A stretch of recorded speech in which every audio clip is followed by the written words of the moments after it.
Hey, Accelerated Geography freshmen, Mr. Evasion here. I realize that some of you may need to go back to this video to take a look at how to do your rough draft of your Create a Continent project. And so what I'm going to do today is in a couple of minutes I'm going to talk you through exactly what you need to do for your rough draft to be successful. This is a resource for you to come back to take a look. You have these handouts. I'm going to be showing you examples today to help you out. So with your Create a Continent project here, you've got your instruction sheet. There's a couple of things I'm going to ask you to check off here because I want them on a rough draft. Your rough draft doesn't need to be perfect. It's not going to be your final paper copy either. So keep in mind what you draw here or what you print out here is going to have to be redone again on the final large piece of paper that I give you. So keep that in mind as you put this together. Alright, so if you've got a blank sheet of paper out, what you're going to be putting together here is the very first thing you're going to do is you can put a little check mark here. I got an X of picking a theme for your continent. And so at this point, if this is my blank sheet of paper here, I want to put the theme at the very top. So mine's going to be Bayesian land, alright? And so that's where we're going to be putting my continent theme. It's going to go at the very top of that paper. Brilliant. Everything you choose for that theme has to relate. So now I want to also draw out my shape of my continent. And so I'm going to make mine pretty simple. It's going to be a big old A that's here. Excuse my artwork. It's pretty terrible, but you're going to get the picture here. Okay, cool. So the outline of my continent represents my theme. You can take a look at some of the examples I've got. Like I've got Horseland here that you see on the screen. It's in the shape of a horse. It makes sense. You also have here the Magic Kingdom from a former student of mine as well, and you can see her continent theme of what she's created that's here. So with that, if I'm going down to my next step that's here, I'm going to put a check mark next to this one and it says create the land of your continent. The land must include the following physical features. Each one of the physical features that's labeled here, you have to have at least one of these things listed. You can have more if you decide to, but if you're wondering, oh my gosh, what is a delta or what's a peninsula or a plateau? You'll find all of those on your geography picture dictionary, so you can reference back to those. And so what I will need is each one of these landforms being listed and drawn on your continent. So if I'm thinking here and I'm like, oh, I need a peninsula, well, I can't just extend it out to be like that. It's got to be a little bit more clean. So I'm going to get my eraser. I'm going to erase that, erase this part right here. And what I want to do is now I want to extend my A so that I've got a peninsula that pops into there. Maybe I'm going to make this a lake right here. So I'll color it in. That will be my lake. Maybe I want to put a river coming from the lake here, which means I'm going to need an opening out here. So what you're noticing is when I end up doing this, I end up needing to alter what my A looks like. And for you, that means that you're going to need to alter your land a little bit more. Let's say I want a bay that's in here. We've got the bay that's there. I hope you like the sound effect that goes along with that. And then I've got to erase just a little bit of that part so that you can see where that bay is. So you're going to notice it's not going to be a perfect shape, but it also needs to match. Well, okay, Bayesian, that's cool. I've got my river that's here. What about like some mountains here? Yeah, let's do some mountains here. Okay? So with that, you'll notice my A now looks a little bit more altered, and if you look at the examples here, you'll notice like the Magic Kingdom, not everything is fully intact. So you'll notice these little flags look like islands that are out here. You're going to notice for them too that this river cuts right through, and so you've got different parts. Look, they've even put in this bay that works that's there. Or as you see in Horseland that's here, you'll notice the tail's detached to allow for a straight to come through. You've got islands that are out here as well, a delta here, a lake for where the eye is in. Even this area right here, every form needs to be a natural feature.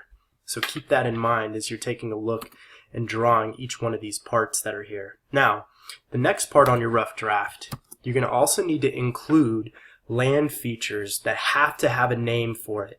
Every physical feature you put has to have a name. You don't just say, hey, I'm going to go to the beach. Well, what beach?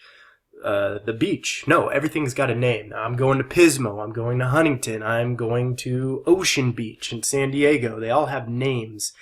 So when you get to your continent that's here, and I want to give things names, every name that you put in here has to tie into your theme. So mine might be MJ Bay, right, from Michael Jordan, that's here.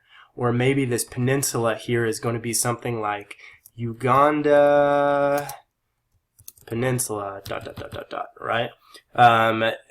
From there, you're going to end up putting the names, and they're all going to tie back into the theme that you have that's there. So if we take a look at the examples again, Mike Wazowski Plateau from Monsters, Inc., Peter Pan Plain, Seven Dwarfs Forest, all of those relate to the theme that this student has chosen. Same thing with Horseland that's here, Breakaway Oceans, right? Hoofwall Island, all right?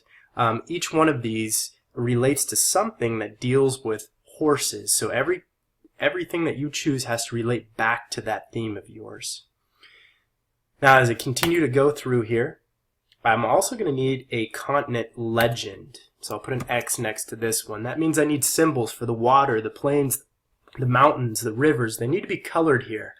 Now keep this in mind. We talked about this in class.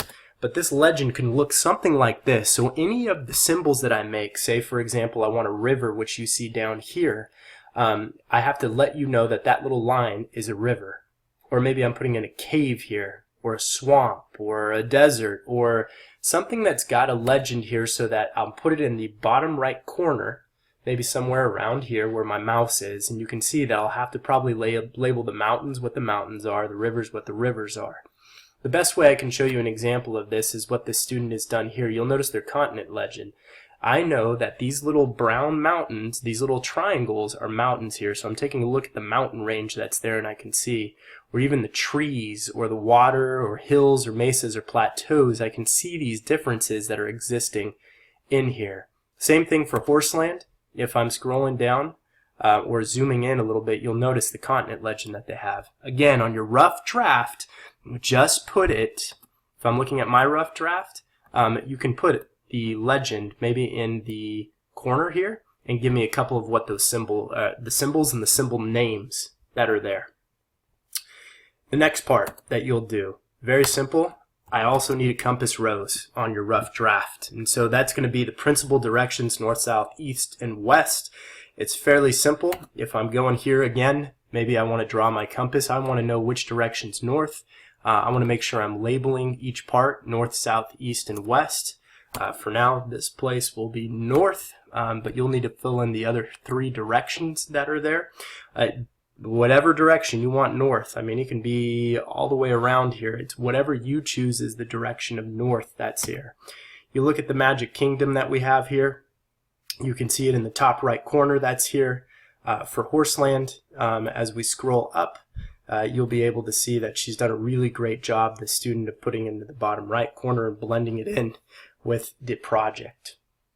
Now, the last one that you're doing, and the one that usually students come back to and say, hey, I got a question about this, is your physical map. You've been studying about relief in class, and at this point now, we want you to be able to show elevation, that relief from the lowest point to the highest point of a landform with a colored legend. I'm going to ask you to reference your mapping station because you did some work with what a physical map was in class. And then I also need you to go to page 20 right here in your textbook that you have. And that's going to give you a good reference of how to draw the colors and color in your map and with a legend so that they represent. The darker the color, the higher that location is. So the best example I can give you is, let's look at a map here. You'll have your physical elevation legend that's here, and you'll notice the colors. The lighter the color, the lower the relief, or the lower the elevation, or the darker the color, the higher the elevation. So I know if I'm looking at a map here, my physical map, along the shorelines here, it's a dark green, so it's about below sea level. But then the closer I get to the Appalachian Mountains, you'll notice it kind of creeps up from about 3,500 feet to getting close to, I would say, about maybe about 10,000 feet up in the top parts of the Appalachians here. This is a great example of a physical map. And what I'm going to ask you to do is to give me another legend that's here, okay? and this time it's going to be represented by colors, much like you see that are here. And you can actually rip off from page 20 the exact colors and feet and use that to help you.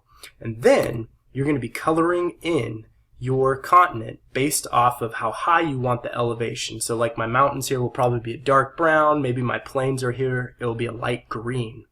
If I'm taking a look at the Magic Kingdom, you're going to notice that there's the continent elevation legend that's here. You can see the darker to the lighter the color, and then you notice as you're looking through this, you can see that I've got like plains, and I know that those are fairly flat, all the way up to the mountains that are a lot darker that are here. Now we can talk about colors and how they kind of blend in over some time, but this is the color scheme that I'm going to need along with your elevation legend that's going to be put on your rough draft that's here.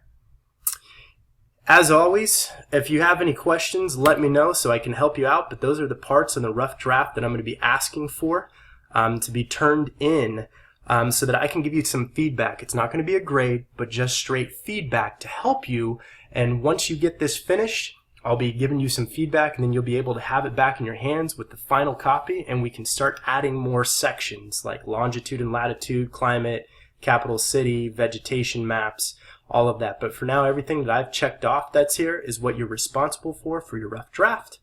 All right, good luck everyone. Looking forward to seeing what you're going to give me for this Create a Continent project.